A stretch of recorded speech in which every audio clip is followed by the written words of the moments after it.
Hello everyone, welcome back. In this video, we're going to start the first chapter of calculus, which is on functions. Now, the primary objects that we will be working with in calculus are functions, and so it's going to be very important that we are comfortable working with functions and using their properties. So this chapter will be focused on defining the different types of functions that we will encounter, and we'll also explore some of the properties, both graphically and algebraically. Now, there are several ways that we can represent a function. We can do this verbally, numerically, visually, or algebraically. And we're going to focus on describing functions visually by using graphs and algebraically by using explicit formulas. So let's first define what a function is. Now, a function f is a rule that assigns to each element x in a set D to exactly one element called f of x in a set E. So here is a visual diagram of a function. So here is the set D, and the function will take every element in the set and maps it exactly to one element, we call this f of x, in another set in which we call E. Now, in the study of calculus, the sets D and E are usually sets of real numbers. So they can be some subset from the real number line. Now, the set D is called the domain of f, is the set of all values in which the function f is defined. And the set E is called the range of f, and is the set of all possible values of f of x, as x varies throughout the domain. Now, certain sets of real numbers can be represented by intervals. So we'll go through how we can represent certain sets using interval notation. So the open interval from A to B is denoted by round brackets, A, comma, B, and they consist of all numbers between A and B, excluding the endpoints. So we can represent this using set builder notation as well. So it is a set of all values of x such that x is strictly greater than A, but strictly less than B. And this can be represented on the real number line. So here are the values A and B. The shaded region represents all values that is within this interval, and we use open circles to exclude these endpoints. Now we can define the closed interval from A to B, in which we denote with square brackets, A, comma, B. And so they consist of all numbers between A and B, but they will include the endpoints. So using set builder notation, it is the set of all values of x such that A is less than or equal to S, or less than or equal to B. And on the real number line, we will shade these endpoints using filled circles. Now we can also consider infinite intervals as well. So for example, if we have the interval from A to infinity using round brackets, then in set builder notation, this is the set of all values of x such that x is strictly greater than A. And we can represent this using the real number line. So we have an open circle at A, and we include all values that are greater than A without any upper bound. And we can also consider the interval from negative infinity to b using, say, a square bracket to include the value of b. So in set builder notation, this would be the values of x such that x is less than or equal to b. And so this will represent all values that are less than or equal to b. As a note, we use the symbols infinity or negative infinity to indicate that the interval will extend indefinitely in the positive or negative direction. And we will always use a round bracket when we're talking about infinity, since infinity is not a number that we can reach. Now, something that will be useful for us is defining the absolute value of a number. So the absolute value of a number A, in which we denote with vertical lines of A, is the distance from A to the origin on the real number line. So here is the example of the absolute value of -2 and +2. So the distance from -2 to the origin is going to be 2. So the absolute value of 2 is +2. And the distance from +2 to the origin is also equal to 2. And so the absolute value of 2 is also equal to +2. Now, since distances are non-negative, the absolute value of a number will always be greater than or equal to 0. And in general, the absolute value of a is equal to a if a is greater than or equal to 0. And the absolute value of a is going to be negative a if a is a negative number, or it's less than 0. Now, in some instances, we may want to look at combining certain sets of the real number line. So here we look at defining the union, which we denote by a U symbol. And the union of two or more sets will consist of elements that belong to at least one of the sets. So here is an example of the union of these two subsets of the real number line. So here we have the open interval from 0 to 1, union, the interval from 2 to 3, where we include the endpoint of 2. So here we have our square bracket, but we exclude the value of 3. So we have a round bracket.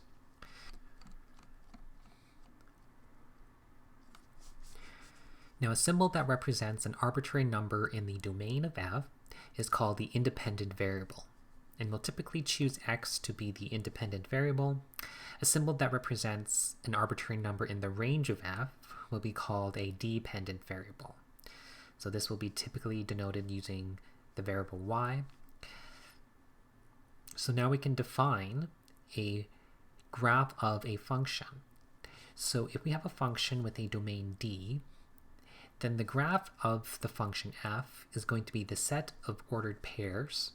So it's the set x comma f of x, such that x is in the domain of D.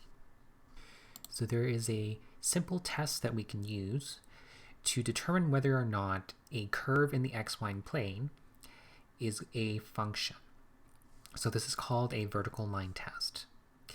And it tells us that a curve in the xy plane is a graph of a function if and only if no vertical line intersects the curve more than once.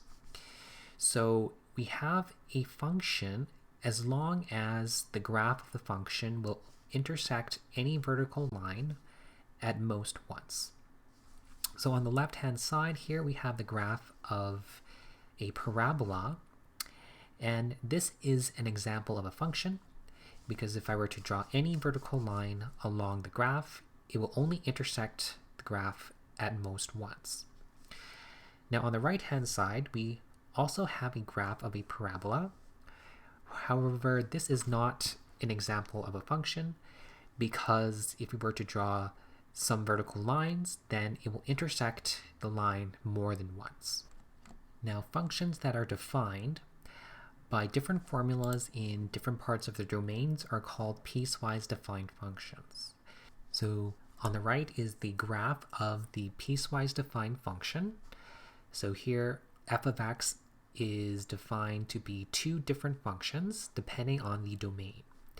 So the function will be equal to x if x is less than or equal to 1, and the function will be equal to x squared over 4 minus 5 over 4 if x is greater than 1.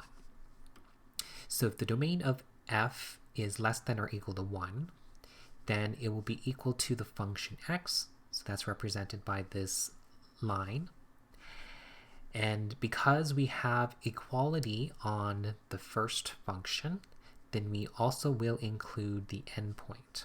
So when x is equal to 1, it will be given by the function x. Now if x is strictly bigger than 1, then we're given this parabola.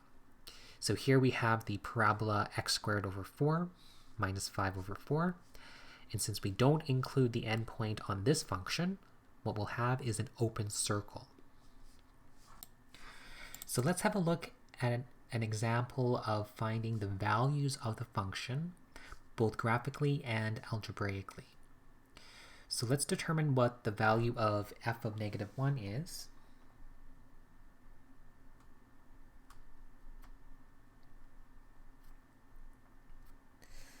So f of negative 1, so we want the value of the function when x is equal to negative 1. So looking at the graph where x is negative 1, the function will take on the value of negative 1. Okay, so it's going to be the y value of the function when x is equal to negative 1. So this tells us that f of negative 1 is equal to negative 1. Now let's have a look at the function value at positive 1. So when f is equal to 1, then the graph may look like it will take on two different values. But remember that we exclude the value if we have an open circle and we have a closed circle on this part of the function. So when x is equal to 1, then the function value is going to be equal to positive 1. So f of 1 is positive 1. And lastly, the value of the function at 3. So when x is equal to 3, then the value of the function at this point will be equal to positive 1. So we will also look at determining the values of the function algebraically as well by using our piecewise defined function. Okay, so let's have a look at finding f of negative 1. So what we want to determine is which of these two functions that will we use if we want to evaluate the function at negative 1. So which of these two domains does negative 1 fall under? Well, it falls under the first domain, right? So negative 1 is less than or equal to 1. So this tells us that the function that we will use is going to be equal to x. So if we want to evaluate the function at negative 1, we will use the function x. So we will substitute negative 1 into that function. So f of negative 1 is equal to negative 1. So now let's also look at finding f of 1. So again, we want to know which of the two domains does 1 fall under, and 1 will fall under the first domain. Okay, so we have x is less than or equal to 1, and so 1 is going to be contained in this domain. So again, the function we'll use will be equal to x, and so to find f of 1, we will substitute 1 into this function. So f of 1 will be equal to 1.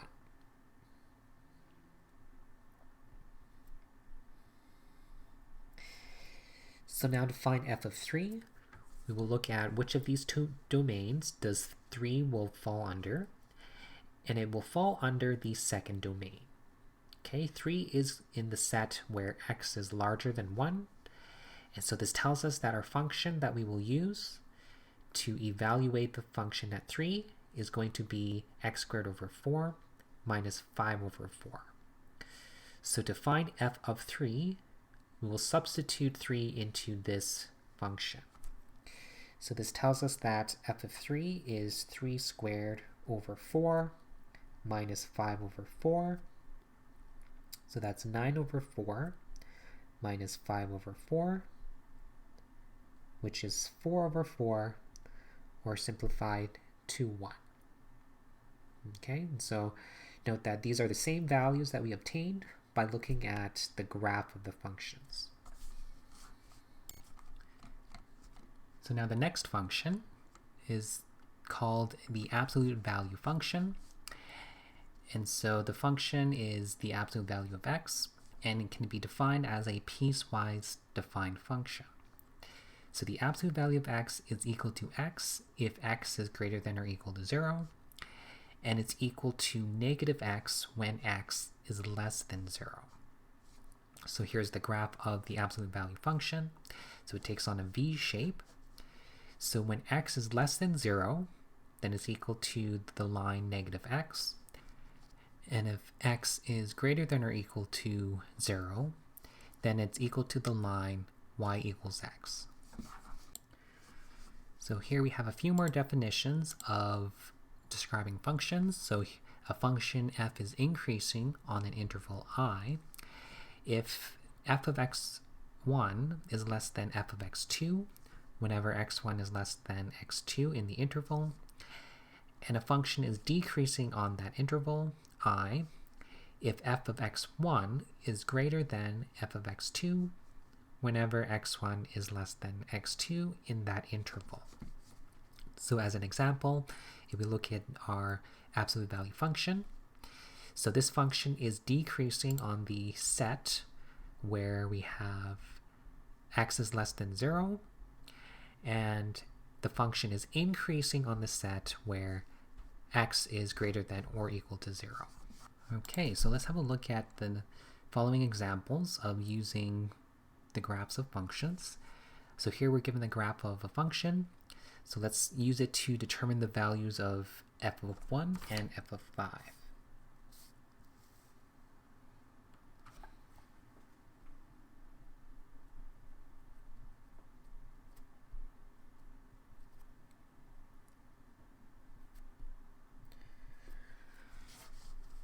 So if we look in our graph where x is equal to 1, the function value will be equal to positive 3. So f of 1 is equal to 3. Now to find the value of f of 5, we look at where x is equal to 5, and the function will take on the value of negative 2. So f of 5 is equal to negative 2. So now let's state the domain and the range of our function.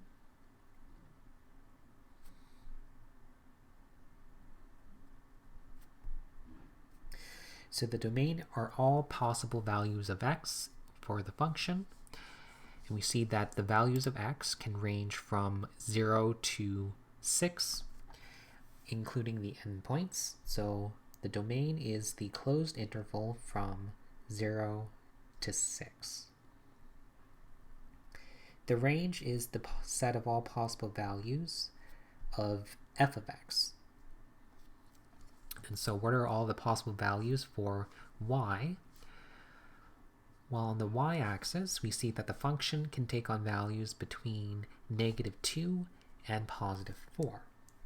And so the range is going to be the set from negative 2 to positive 4, including the endpoints. So now let's have a look at finding the intervals of increasing. So when does the function increase? So the function is increasing when x is between 0 and 2, and then it decreases between negative 2 and positive 5, and then it goes back to increasing from 5 to 6. And so the interval of increasing is where x is between 0 and 2, and it also increases from 5 to 6. And now to find the intervals of decreasing, we know that it's decreasing between positive 2 and positive 5. So it's decreasing on the interval from 2 to 5. Now in the next example, we will look at evaluating the function.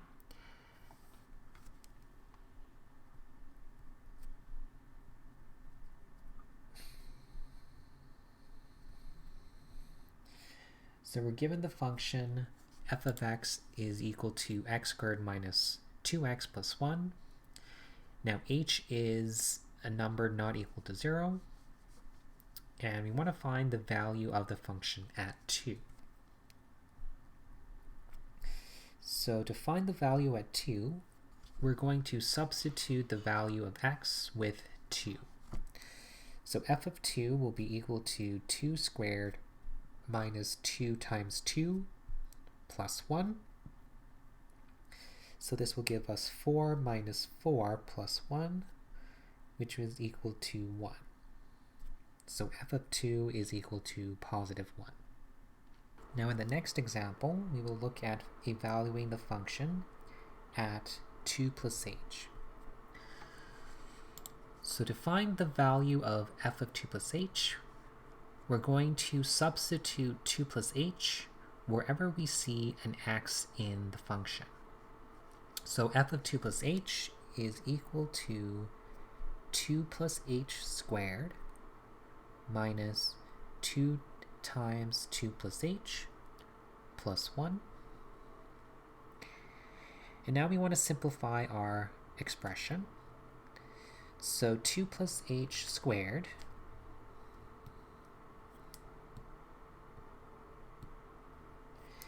is the same as 2 plus h times 2 plus h.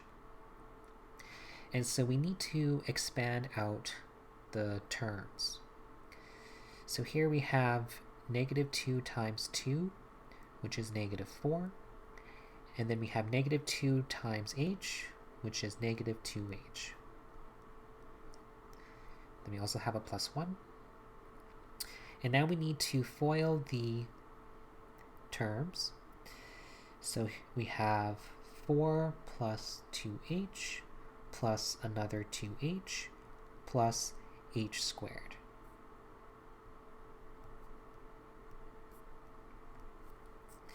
So now we'll collect like terms and simplify. We have a positive 4 and a negative 4. So these terms can cancel. We have a 2h and a negative 2h, so they will cancel. And so we're left with an h squared plus 2h plus 1. Okay, in the third example,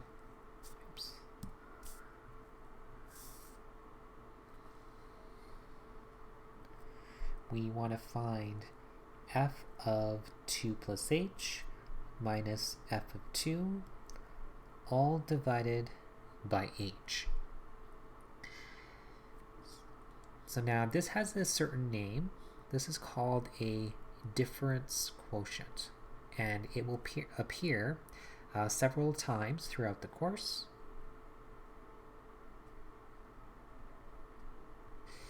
So it's a good idea to practice getting used to calculating these types of expressions. So f of 2 plus h minus f of 2, all divided by h. Well, we can use what we've calculated in parts A and B to evaluate this expression. So f of 2 plus h is equal to h squared plus 2h plus 1. So this is from part B. And we subtract f of 2, which from part A we found to be equal to 1. And then that's all divided by h. So now we can simplify the numerator. We have an h squared plus 2h, and the positive 1 and the negative 1 can cancel.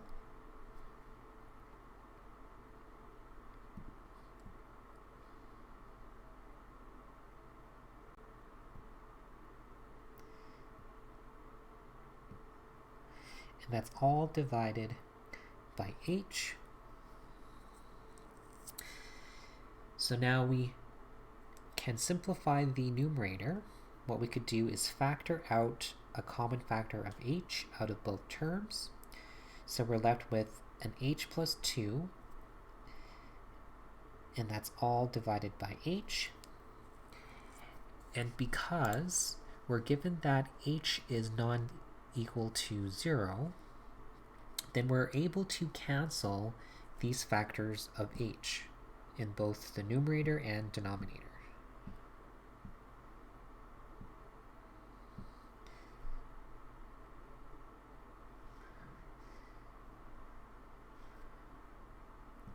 And so we're left with h plus 2.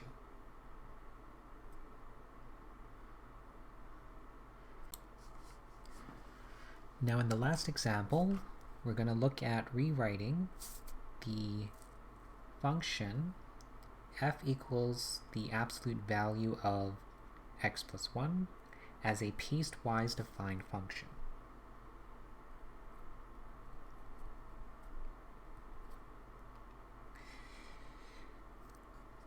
So for this example, it's a good idea to write down the absolute value of x function as a piecewise defined function.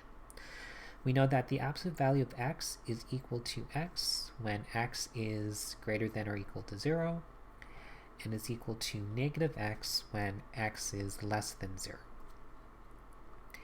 And so now we can use this to rewrite the absolute value of x minus 1. So to find the absolute value of x minus 1, we will replace every instance of x plus 1 wherever we see an x.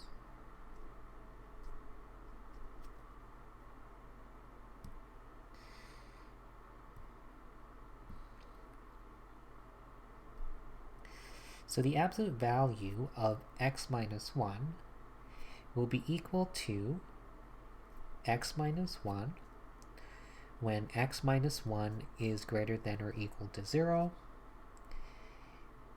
It's equal to negative, in brackets, x minus 1 whenever x minus 1 is less than 0. So now we can rewrite the domains of the function so that it's easier to read. So what we could do is move the negative 1 to the right-hand side of the inequality.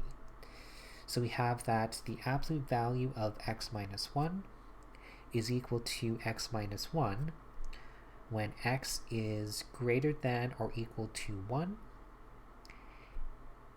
and it's equal to negative bracket x minus 1 whenever x is less than 1.